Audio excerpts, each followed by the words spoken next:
तो ये बीच की कड़ी लोकतंत्र देश में इसीलिए है ताकि लोगों तक पहुंचा जाए, और ये अपनी सुनवाई करने के लिए जब ये प्रशासन के पास जाएं तो प्रशासन को जरूर उनको सुनना चाहिए और फौरी मदद उपलब्ध कराना चाहिए। बहुत सारे लॉयंस क्लब हैं जो बहुत बड़े बड़े पैसे वाले धनवान संगठन हैं, वो भी हैं, फिलैंथ्रोपिस्ट हैं बहुत सारे। उनकी अगर प्रशासन चाहे तो 1 मिनट और 1 सेकंड लगता है एक फोन करने में और उसकी मदद पहुंचाने में।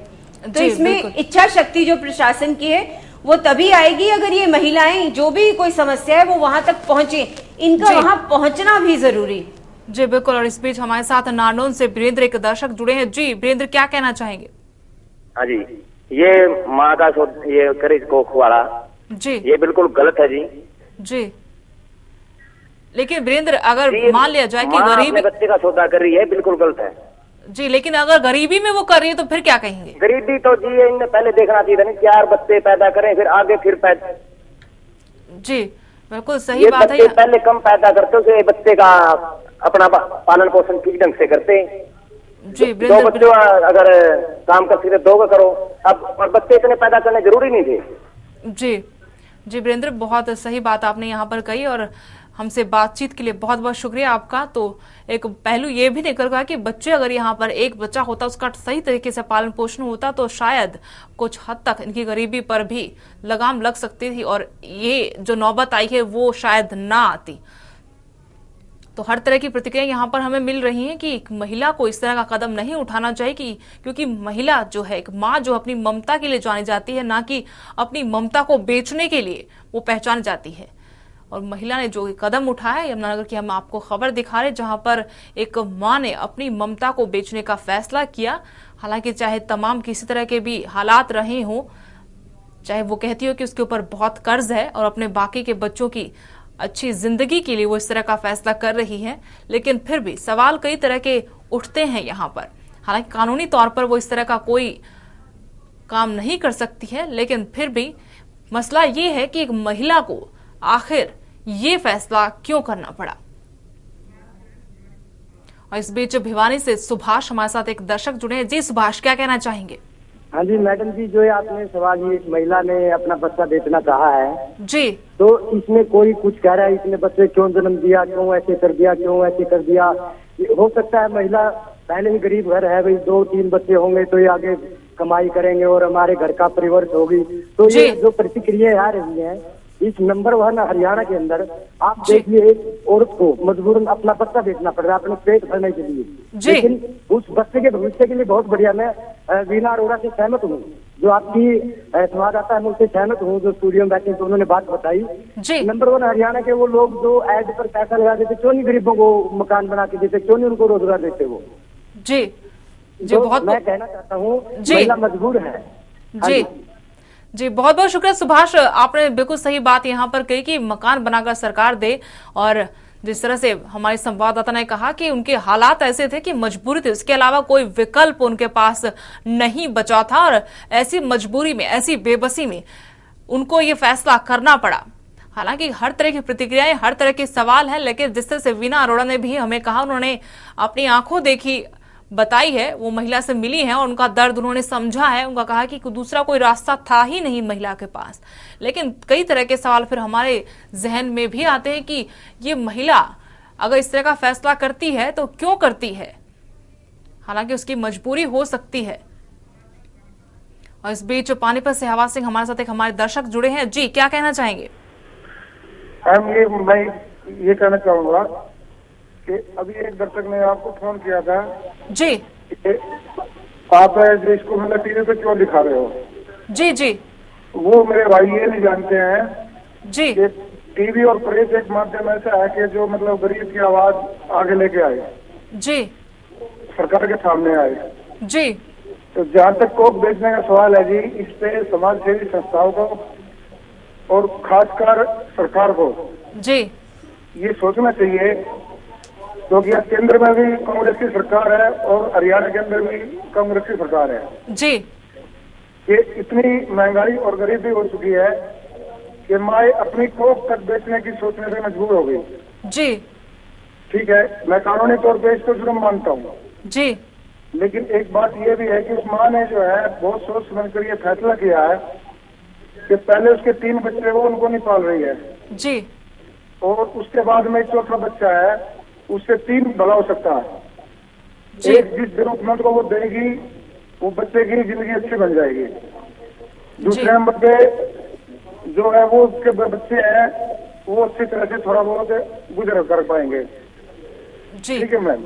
जी, बिल्कुल सही बात की हवा सिंह जी आपने, लेकिन हम ये पहलू भी देखकर चल रहे हैं, अगर ऐसा हो गया और ऐसा होने लगा तो फिर आगे भविष्य में कहीं ये बिजनेस ना बन जाए, व्यवसाय ना बनाकर देखा जाने लगे, महिलाओं को एक प्रोडक्शन मशीन न बनाकर परोसा जाने लगे। फिर कि ये भारत है, इसमें जो है एक बार जो सिस्टम चल जाता है उसको वो फिर बहुत तेजी से चलता है। वही चिंता का विषय है, इसलिए ये मुद्दा हमने उठाया कि ऐसी चीजें बढ़ने ना पाए, फिर हाँ जी, उसकी गरीबी को दूर किया जाए, ना कि इस जरिए के माध्यम से नहीं। गरीबी दूर करना हम भी चाहते हैं गरीबी दूर हो, लेकिन जरिया ये ना बने। हाँ जी, ये बात आपकी बिल्कुल सही है मैम, लेकिन इसमें ना खास तौर से उल्टा सरकार को सोचना चाहिए। जी, हवा सिंह जी, हमसे बातचीत के लिए बहुत बहुत शुक्रिया आपका, और बहुत सही बात आपने कही, लेकिन हम भी यही मसला उठाए, चिंता का विषय यही है कि गरीबी जरूर दूर हो। हम चाहते हैं कि प्रदेश के पूरे देश में कोई भी गरीब ना रहे, लेकिन जरिया ये ना बने गरीबी दूर होने का। हर कोई खुशहाल हो और सही तरीके से खुशहाली से अपनी जिंदगी बिताए, लेकिन अपनी कोख को बेचकर अपनी गरीबी दूर ना करे, ऐसे हालात यहां पर पैदा ना हो, और इस देश में गरीबी दूर करने के लिए हर कोई फिर ऐसा ना हो कि यही रास्ता अपनाने लगे। और इस तमाम चर्चा में हमारे साथ न्यूज रूम से हमारी सहयोगी वीना अरोड़ा बनी हुई, हमारी विशेष मेहमान सुनीता धारीवाल जो समाज सेविका है वो भी बनी हुई है। वीना, आपकी बात से कई लोग सहमत नजर आए। यहाँ पर उनका कहना है कि नंबर 1 हरियाणा है, लेकिन उस नंबर 1 हरियाणा में एक माँ को अपनी कोख का सौदा करना पड़ा। बिल्कुल सही बात है कि नंबर 1 हरियाणा में आखिर ऐसा हो क्यों गया? जी सुदेश, आपको मैं ये बताना चाहूंगी कि इस औरत की तरफ, उसके परिवार की तरफ प्रशासन का कोई ध्यान नहीं गया, उन्हें प्रशासन की कोई मदद नहीं दी गई। वो औरत एक किराए के मकान में रहती है, उसके 3 बच्चे हैं। जब उसको चौथा बच्चा हुआ, लेकिन उसके इस बारे में नहीं पता होगा, लेकिन जब उसे इस बारे में पता चला कि उसको चौथा बच्चा होने वाला है, इसके अलावा वो कुछ कर भी नहीं सकती थी। बाद में उसको यही अंदेशा होगा कि अगर इस बच्चे को देकर अगर वो इस किसी बच्चे को किसी और को देकर अपना भविष्य सुधार सकती है या अपने बच्चों का भविष्य सुधार सकती है, उसमें कोई गलत बात नहीं है। अगर यही कोई प्रशासनिक अधिकारियों द्वारा उसके पास कोई मदद पहुंची होती तो हो सकता है कि ये औरत इस तरह का कोई कदम नहीं उठाती। लेकिन यहाँ पर बात सुदेश ये भी आती है कि अगर प्रशासनिक अधिकारी इस तक पहुंचते, जितनी इस औरत की जरूरत है, जितने पैसे इस औरत को चाहिए, क्या प्रशासन इसको उतने पैसे दे सकता था? ऐसा नहीं हो सकता था। जी सुदेश, मैं यही कहना चाहूंगी कि प्रशासन की तरफ से इस औरत को कोई मदद नहीं दी गई। जी सुदेश। जी बिल्कुल, यहाँ पर फिर से सवाल कई उठते कि नंबर 1 हरियाणा में आखिर ऐसा क्यों हुआ कि माँ की ममता इतनी कमजोर पड़ गई। सुनीता धारीवाल जी भी हमारे साथ बनी हुई।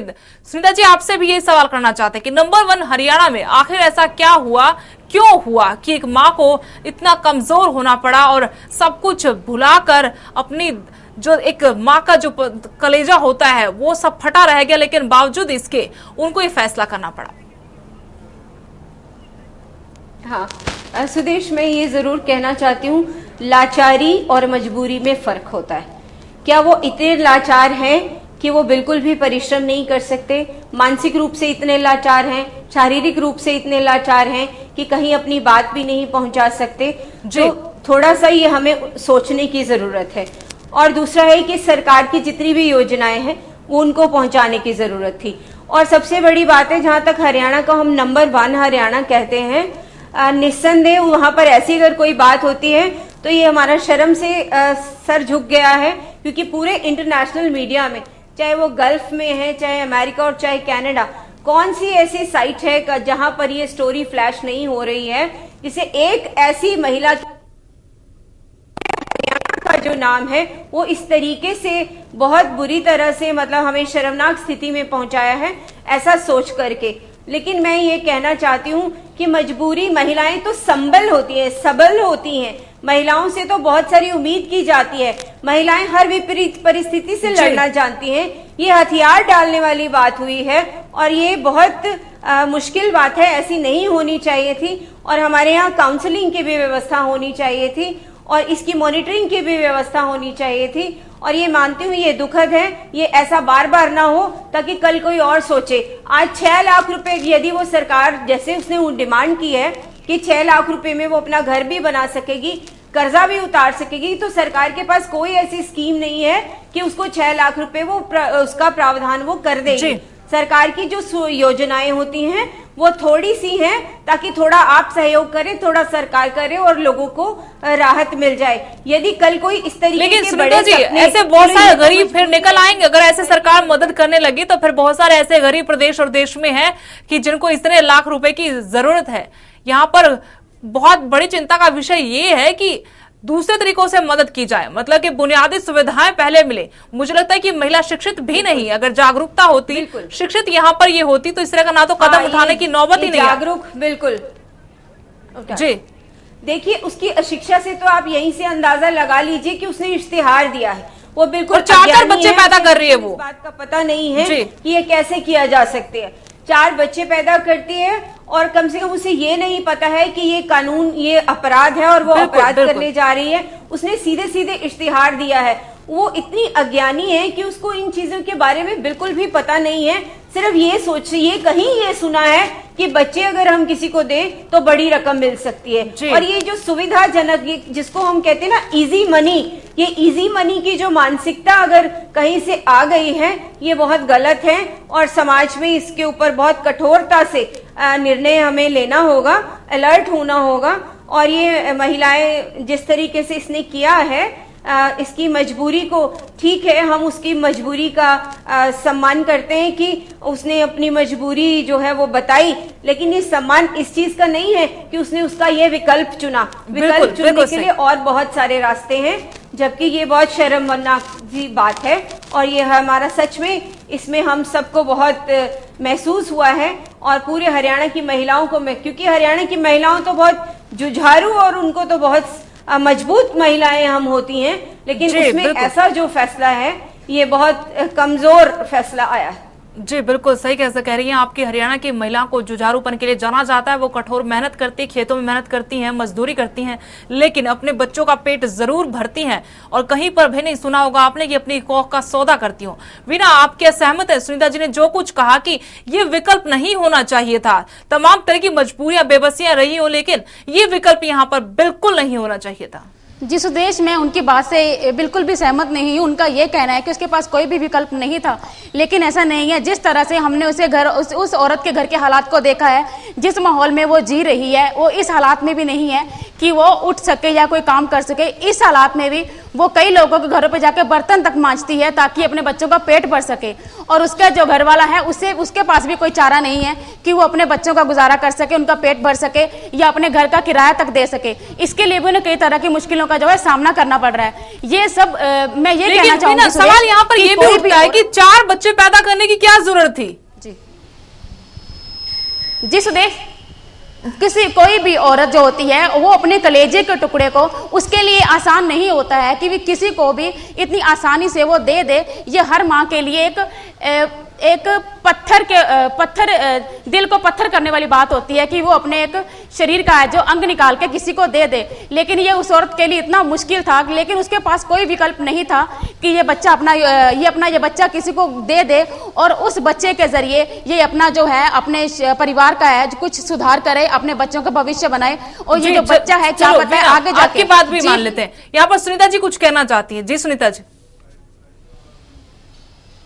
अब मैं ये कहना चाह रही हूँ कि देखिए, अब जहां तक बच्चा गोद देने की बात है, हमारे हरियाणा प्रदेश में ये स्वस्थ परंपरा रही है कि जो निसंतान दंपति हैं उनको परिवार में से या आसपास में से कहीं ना कहीं से बच्चा महिलाएं वॉलंटरली उसको मतलब पैदा करती हैं। उस परिवार को खुशी देने के लिए हम बच्चा जो है डोनेट कर देते हैं और अपने ममता को परे रखकर एक सामाजिक जिम्मेदारी ओढ़ करके हम बच्चे को देते रहे हैं। ये हमारे समाज की ये परंपरा रही है। लेकिन इस बेचने वाली अगर ये परंपरा बन जाती है और बेचने वाला अगर ये एक व्यापार के निकलता है तो ये बहुत ज्यादा हमारे समाज के लिए बहुत बुरी बात होगी और ऐसा बिल्कुल नहीं होना चाहिए। हम आने वाली पीढ़ियों को भी ये ऐसा कोई अपना वो नहीं देना चाहते, हमारे संस्कार कि वो इस तरीके से सोच भी पाए। मजबूर जी। लाखों बेटियां बहुत मजबूर हैं, लाखों परिवार हैं वो बहुत अत्यंत गरीबी की रेखा से जी रहे हैं।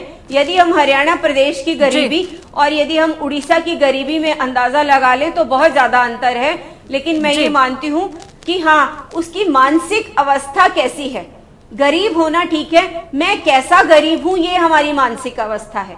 और हम लोग सब लोग एक गरीबी से निकल करके परिश्रम करके ही धीरे धीरे आगे बढ़े हैं। हमारे गरीब हमारे परिवार रहे हैं और मेहनत कश परिवार रहे हैं। जी तो मेरा सुमन जी, इस बीच आपको रोकना चाहेंगे। एक सुमन पंचकुला से एक दर्शक हमारे साथ जुड़ी है। जी सुमन जी, क्या कहना चाहेंगी? जी लगता है सुमन से हमारा संपर्क जो है टूट गया है और यहाँ पर कई सवाल हमारे मन में उठे हैं कि क्या ये सही है कि माँ अपनी ही कौख का सौदा करने चली जाए।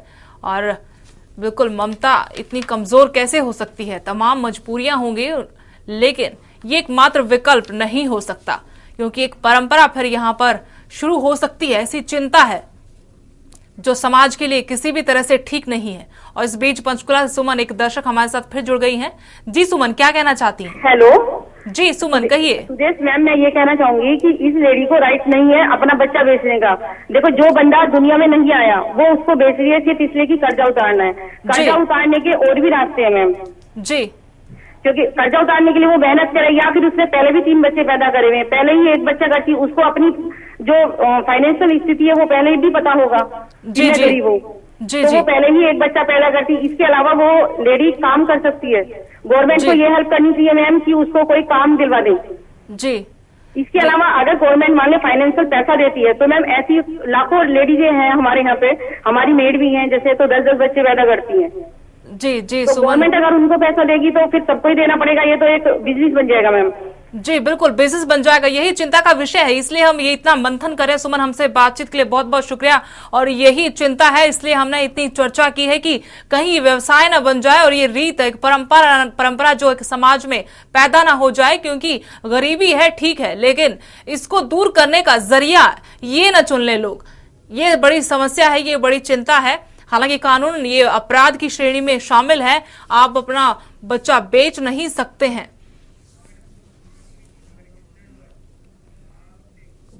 और इस तमाम चर्चा में वीना अरोड़ा जी आप हमारे साथ जुड़ी और सुनीता धारीवाल जी आप भी हमारे साथ जुड़ी। आप दोनों का बहुत बहुत शुक्रिया। और इसी के साथ हरियाणा विशेष में आज इतना ही। आप देखते रहिए A1 तहलका हरियाणा।